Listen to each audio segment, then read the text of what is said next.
శ్రీ గురుభ్యో నమః. మహాగణాధిపతి నమః. శివాయ నమః. శ్రీ కామేశ్వరి నమః. మేషం నుండి మీనం వరకు ఉన్నటువంటి రాశి ఫలితాలు నా పరిజ్ఞానం సంగతి మేరకు ఈ వారం రాశి ఫలితాలను తెలియజేస్తాను. ఈ రాశి ఫలితాలు జూన్ 28వ తారీఖు నుండి జూలై 4వ తారీఖు వరకు వర్తిస్తాయి. ముందుగా గోచారం. వృషభ రాశిలో కుజుడు, మిథున రాశిలో రవి, కర్కాటక రాశిలో బుధుడు, శుక్రుడు, గురువు, సింహరాశిలో కేతువు, కుంభరాశిలో రాహు, మీన రాశిలో శని. తదుపరి కర్కాటక రాశి. కర్కాటక రాశి వారికి ఈ వారం చాలా వరకు అనుకూలంగా ఉంది. గడిచిన వారం కంటే ఈ వారం కొంతవరకు బాగుందని చెప్పొచ్చు. దూర ప్రాంత ప్రయాణాలు కలిసి వస్తాయి. లాభాలు అనుకూలంగా ఉంటుంది. చతుర్థ లాభాధిపతి అయిన శుక్రుడు జన్మరాశిలో ఉన్నారు. తృతీయ వ్యయాధిపతి అయిన బుధుడు జన్మరాశిలో ఉన్నారు. షష్టమ భాగ్యాధిపతి అయిన గురువు కూడా జన్మరాశిలో ఉన్నారు. కొంతవరకు అనుకూలంగా ఉంది. దైవ దర్శనాలు చేసుకుంటారు.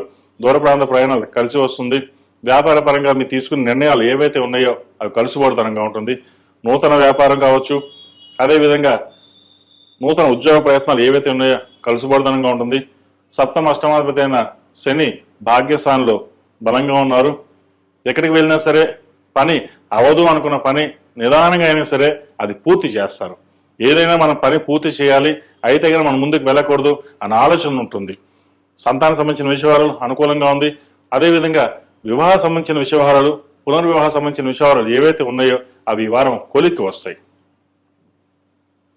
వివాహం ఎలా చేయాలి, డబ్బు ఎక్కడి నుంచి వస్తుంది, మనం చేయగలమా లేదా అనే ఆలోచన ఎక్కువగా ఉంటుంది. అటువంటి ఇవేమి పెట్టుకోకండి. చక్కగా భగవత్ సంకల్పం వల్ల మీరు ఏదైతే కోరుకున్నారో, ఎలా చేద్దాం అనుకున్నారో ఆ సమయానికి డబ్బు చేతికి అందుతుంది. ఎప్పుడో కొనుగోలు చేసిన స్థిరాస్తులు పెరగడం, సహోదరు మధ్య ఉన్న విభేదాలు కావచ్చు, కోర్టు వ్యవహారాలకు సంబంధించిన విషయాలు ఏవైతే ఉన్నాయో ఒక సానుకూల పడుతుంది. ఒక నిర్ణయానికి వచ్చి మీకు అనుగుణంగా ఉండే ప్రయత్నాలు చేయండి, అవి ఫలిస్తాయి. ఈ రాష్ట్రంలో జన్మించిన విద్యార్థులకు కాలం అనుకూలంగా ఉంది. ముఖ్యంగా విదేశీ విద్యకు సంబంధించిన విషయాలు, వైద్య వృత్తిలో ఉన్న వారికి కాలం అనుకూలంగా ఉంది. విదేశాలకు వెళ్ళడానికి చేసే ప్రయత్నాలు కలిసి వస్తాయి. అదేవిధంగా ఏదైనా ఒక నిర్ణయం తీసుకుంటే అది వెనకడుగు వేయకండి. ఏదైనా ఒక సబ్జెక్ట్ కానీ ముందుకు వెళ్ళాలి అని అనుకుంటే ముందుకు వెళ్ళిపోండి. అంతేగాని ఎవరో ఏదో చెప్పారని చెప్పేసి దాంట్లోకి వెళ్దాం లేకపోతే దీంట్లోకి వెళ్దాం అన్న ఆలోచన ఎక్కువగా ఉంటుంది. అవన్నీ పక్కన పెట్టండి. మనం ఏం చేద్దాం అనుకుంటున్నారో అదే చేయండి. మీరు ఎలా వెళ్దాం అనుకుంటున్నారో, టెక్నికల్ రంగమా లేదా సాఫ్ట్వేర్ రంగమా లేదంటే అడ్మినిస్ట్రేషన్ రంగమా, ఏ రంగాన్ని మీరు ఎంచుకుంటారో దానికే వెళ్ళండి. అంతే కానీ ఎవరో చెప్పారు మటుకు వెళ్ళకండి. తద్వారా నష్టపోయేది మీరే ఉంటుంది. ఈ రాశిలో జన్మించిన స్త్రీలకు ఈ వారం చాలా వరకు అనుకూలంగా ఉంది. వ్యాపార నిమిత్తం విదేశాలకు వెళ్ళే అవకాశాలు కలిసి వస్తుంది. ఉద్యోగ రీత్యా కూడా H1B వీసా కావచ్చు, అదేవిధంగా విదేశాల్లో ఉన్న వారికి గ్రీన్ కార్డ్ కోసం చేసే ప్రయత్నాలు ఏవైతే ఉన్నాయో అవి సఫలీకృతం అవుతాయి. దైవానుగ్రహం వల్ల ఈ వారం వీరికి మంచి పనులే జరుగుతాయి. ప్రతినిత్యం దక్షిణామూర్తి స్తోత్రాన్ని పఠించడం, అదేవిధంగా మంగళవారం నాడు, బుధవారం నాడు ఎరుపు ఒత్తులతో దీపారాధన చేయండి. శుక్రవారం నాడు లక్ష్మీ తామర ఒత్తులతో దీపారాధన చేసినట్లయితే మరిన్ని మంచి ఫలితాలు సంప్రాప్తిస్తాయి. ఒక శనివారం నాడు ఆంజనేయ స్వామివారికి వడమాల వేయండి. తద్వారా ఏదైనా ఆటంకాలు ఉన్నాయో, పనులు వ్యాపార పరంగా కావచ్చు, ఉద్యోగపరంగా కావచ్చు, కొంతవరకు సమస్యపోతాయి. ఈ రాశిలో జన్మించిన వారికి కలిసి వచ్చే సంఖ్య 7, కలిసి వచ్చే రంగు తెలుపు. ఏదైనా పని మీద బయటకు వెళ్ళేప్పుడు ఆదివారం కానీ సోమవారం కానీ వెళ్ళండి, మంచి ఫలితాలు సంప్రాప్తిస్తాయి. తదుపరి మకర రాశి. మకర రాశి వారికి ఆదాయం తక్కువ, ఖర్చు ఎక్కువగా ఉంటుంది. వచ్చిన ఖర్చు ఏం చేయాలో ఎలా చేయాలో అర్థం కాదు. వచ్చిన రూపాయికి 10 రూపాయలు ఖర్చు ఉంటుంది. ప్రతి చిన్న విషయానికి నిరాశపడడం, నిస్పృహ రావడం అనేది ఉంటుంది. ద్వితీయంలో రాహు వీరికి అంత అనుకూలంగా లేదు. మనసు పరిపరిగా ఉంటుంది. ఏం చేస్తే బాగుంటుంది, ఎలా చేస్తే బాగుంటుంది అనుకుంటారు. కానీ ఏం చేసినా సరే నిర్ణయం తీసుకుని ముందుకు వెళ్ళాలి, లేకపోతే నష్టపోతారు. అదేవిధంగా ఉద్యోగంలో కూడా స్థిరత్వం తక్కువగా ఉంటుంది. ఏదైనా ఒక కార్యక్రమం తలపెడితే 10 అడుగులు ముందుకు వెళ్తే 10 అడుగులు వెనక్కి లాగే వాళ్ళు ఉంటారు. వివాహ సంబంధించిన విషయంలో కూడా చేదాకా సంబంధం వచ్చి జారిపోతుంది. ఎందుకు జరుగుతుందో, మనకే ఇలా ఎందుకు జరుగుతుందనే ఆలోచన ఎక్కువగా ఉంటుంది. మాకు అష్టమ శని అయిపోయింది, ఏనాడు శని అయిపోయింది, షష్టమ గురువు అయిపోయింది, సప్తంలో గురువు వచ్చారు, బాగుంటారు కదా అనుకుంటారు. అయితే కొంతమందికి వారి జాతకాన్ని బట్టి గ్రహగతులు ఉంటాయి. గోచార రీత్యా వీరికి అంత అనుకూలంగా లేదు ప్రస్తుతం. భవిష్యత్తు బాగుంది. ప్రస్తుతం ఈ వారం మటుకు వీరికి గోచార పరంగా అంత అనుకూలంగా లేదు. సెల్ఫ్ డ్రైవింగ్ విషయంలో జాగ్రత్త వహించాలి.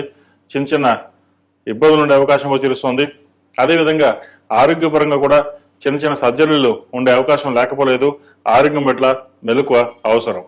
అదేవిధంగా ఒక అనుకోని సంఘటన చోటు చేసుకుంటుంది. అది చాలా బాధాకరమైన విషయం కూడా చెప్పచ్చు. అయితే ఇది అందరికీ కాదండి, కొంతమంది మటుకే. ఏదైనా సరే ధైర్యంగా నిలబడి మనం ముందుకు వెళ్ళాలి అన్న ఆలోచనతో ఉండండి. అంతే తప్ప మనకి ఇలాగే ఉంటుంది, జీవితం ఇలాగే ఉంటుంది మటుకి అనుకోవద్దు.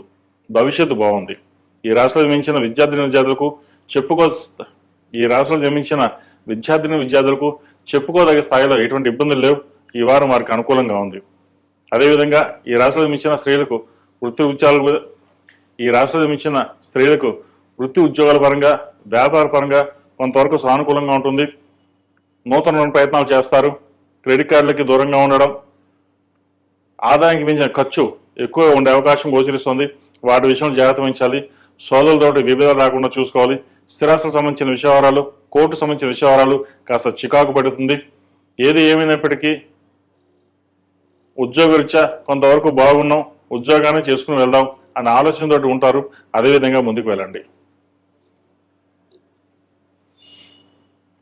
ఈ రాశిలో జన్మించిన వారు ప్రతిరోజు ప్రతినిత్యం ఓం నమస్తే ఒత్తులతోటి, హనుమాన్ ఒత్తులతోటి దీపారాధన చేయడం, మంగళవారం నాడు, శనివారం నాడు ఆంజనేయ స్వామి వారికి ఆకుపూజ చేయడం చెప్పదగిన సూచన. అదేవిధంగా ద్వితీయంలో రాహు ఉన్నారు కాబట్టి సుబ్రహ్మణ్య స్వామి వారికి ఆరాధన చేయడం, సుబ్రహ్మణ్య స్తోత్రం పఠించడం, లేదా 6 మంగళవారాలు సుబ్రహ్మణ్య స్వామికి అభిషేకం చేయడం చెప్పదగిన సూచన. ఈ రాశిలో జన్మించిన వారికి కలిసి వచ్చే సంఖ్య 3, కలిసి వచ్చే రంగు నావీ బ్లూ. ఏదైనా పని మీద పడినప్పుడు శుక్రవారం నాడు కానీ శనివారం నాడు వెళ్ళండి, మంచి ఫలితాలు సంప్రాప్తిస్తాయి. తదుపరి కన్యారాశి. కన్యారాశి వారికి ఈ వారం చాలా వరకు అనుకూలంగా ఉంది. గడిచిన వారం కంటే ఈ వారం బాగుందని చెప్పొచ్చు. విద్యాపరంగా, ఉద్యోగపరంగా, వ్యాపార పరంగా మంచి కలుసుబాటుతనంగా ఉంటుంది. దూర ప్రాంత ప్రయాణాలు కలిసి వస్తాయి. ఆకస్మిక ధనప్రాప్తి కలుగుతుంది. సహోదరుల మధ్య విభేదాలు దొరికిపోతాయి. భార్యాభర్తల మధ్య మంచి సఖ్యత ఏర్పడుతుంది. అయితే ప్రతి చిన్న విషయానికి మనసుకు తీసుకోవడం, ఏదో విధంగా ఇబ్బంది పడమే ఉంటుంది. ఏదైనా సరే సామరస్యంగా ఉండి ఒకరినొకరు అర్థం చేసుకుని ముందుకు వెళ్ళినట్లయితే భవిష్యత్తు బాగుంటుంది. వివాహం సంబంధించిన విషయవహారాలు, పునర్వివాహం సంబంధించిన విషయవహారాలు ఒక కొలికి రావడం, శుభకార్య విషయంలో చక్కగా ఎటువంటి ఇబ్బందులు లేకుండా ఘనంగా నిర్వర్తిస్తారు. ఏదేమైనా సరే మనం బాగుండాలి, సంతానం బాగుండాలి అనే ఆలోచన ఎక్కువగా ఉంటుంది. తల్లి తరపు బంధువులు మీకు ఎక్కువగా సహాయ సహకారాలు చేయడం, ధనం పరంగా కావచ్చు, బిజినెస్ పరంగా ధనం సమకూర్చడం అనేది జరుగుతుంది.